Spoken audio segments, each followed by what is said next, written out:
Now, Florida Congressman Byron. Congressman, welcome back to Fox News Sunday. It's good to be back with you, and happy Mother's Day to you, Shannon, and all the mothers out there, including mine. Yes, to all of those precious women doing the toughest job the world will ever ask of any of us. Okay, so let's start at the border there, because there's not anything happening here in Washington as far as moving forward on immigration legislation. Other than the House GOP has passed something, probably will die in the Senate. Chairman Mike McCall has said this is our blueprint. If we win back the White House, we have the House and the Senate. This is the bill that we will start from.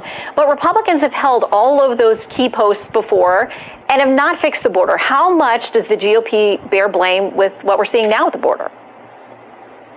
Well, first of all, Shannon, good to be with you. A couple things. Under the Trump administration, we never saw anything like this. We actually had the border under control. It was secure. We were still trying to figure out some other side pieces of immigration policy overall, because Democrats would never work with us on common sense immigration policies. What the Democrats have always wanted is this massive surge to the border with no checks at all, no balances at all. So the House Republican position is a border security package that would secure the border, and it was my position as well as Chairman McCall's. That's what we will be moving when we win back the White House in 2024. And I do stress when. Now, that being said, what's happening now is because of Joe Biden's recklessness, his desire when he became president just to rip up all the Trump era policies that actually had our border secure. And now they're scrambling to find a solution to the crisis that Joe Biden created.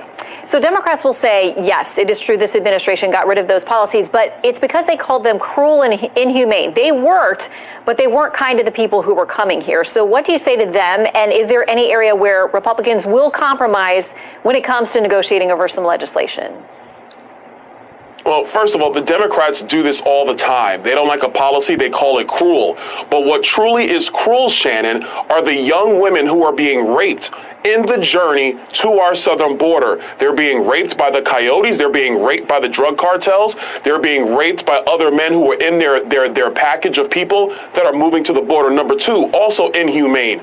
The fact that we've given operational control to the drug cartels under Joe Biden's administration. The drug cartel is going to make about $13 billion this year trafficking people to our southern border. And then they use Joe Biden's reckless policy to traffic massive amounts of fentanyl into our country, killing 75,000 Americans per year. That's inhumane. When it comes to negotiations with the Democrats on this policy, I say to them very clearly, let's secure the border first. Let's get it done. Let's finish building the wall and doing all the other mechanisms that are crucial for our country's security. And when we have that done, then we can talk about all the immigration policies. But the left wants to bring out young kids who came here through no faults of their own, quote unquote, and use that as a poker chip, as a leverage point to say we don't need to secure the border. That's insane policy for our country. We can do better.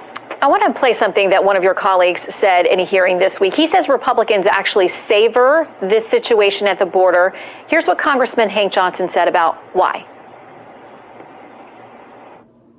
Republicans like to see them lined up at the border because they know that that's a stream of labor ready to be exploited. If you could get back to slavery, you would gladly do so. Your response to your colleague? I have no response to Hank on this. Hank also thought Guam was going to tip over. So that doesn't make any sense at all. What Republicans want to see is a secure and orderly process at our southern border. You can't have a situation where a group of 30 or 40 migrants just walk up to a border agent, and this border agent, because of Joe Biden and Alejandro Mayorkas' policy, have to stop their job of actually patrolling the border to start filing paperwork. That's what's happening, and it makes no sense. Again, the Democrats come up with all this hysteria. They bloviate. They gaslight the American people instead of actually doing the job of securing the border. And once again, we see Joe Biden and the Democrats, they have no plan. And when crisis comes, they're flailing about trying to find a solution.